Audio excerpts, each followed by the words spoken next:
Good morning, Mount Calvary students. Mr. Allen back with you for the final time here as we study through First Corinthians. Um, Now, I know that I was kind of joking there, but this really has been a good experience for me, and I hope it has been for you an encouragement as we've worked through the entire book of First Corinthians over the last 6 weeks. There's still one more day tomorrow. Mr. Brussels is going to wrap us up.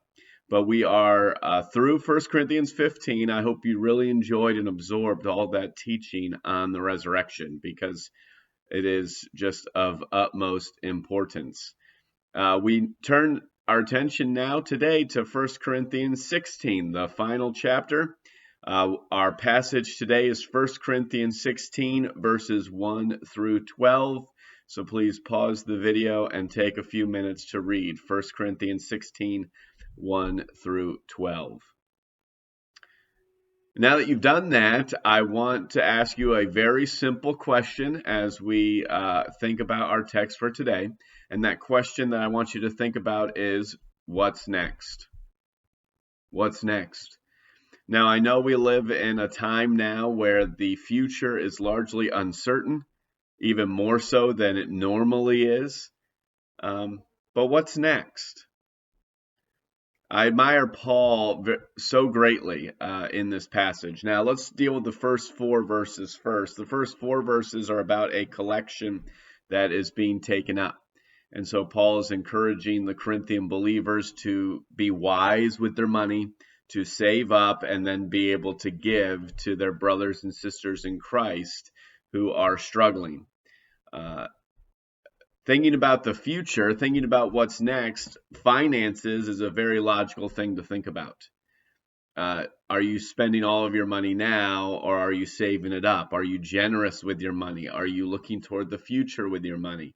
Are you saving up maybe for a car or for college or whatever the future might be? And so it's a very appropriate thing to think about as we think about finances and the future. But really, the heart of the text begins in verse 5, and this is where Paul is sharing what his future plans are. And this is why I admire Paul. He is always thinking about where God is leading him next. It is never, okay, I did a good job, and now I get to rest in my success. It is, I've finished this task that God has given me, and now I'm looking ahead to what's next. And so I think that's a very appropriate question for us to ask ourselves constantly. There's an interesting balance as you look at the scriptures between planning for the future and living in the present while remembering the past. And so, granted, we cannot spend our whole lives thinking about the future or planning because then often we can miss out on what God is doing in the present and what he has us doing. But when we're focused on the task that God has us in, the place where we are according to his plan and purpose for our lives in the present, we can be confident in praying about and meditating on and looking ahead toward our future. And so that's what I want to leave you with as we wrap up our study on 1 Corinthians is once this is over, once school ends, once, there's less responsibility that you have in your daily life, what's next? What is God calling you to do? How can you continue to take those next steps in serving and following God? And so that's what I'd like you to think about and comment in the chat below. What are the next steps? What is God asking you to do as we begin our summer? What is he asking you to do in the fall when you start up school again? What is God's plan for you 3, 4, 5 years from now? I want you to pray about, to think about, to be excited about what God has for you. And just know that God needs to be a part of it.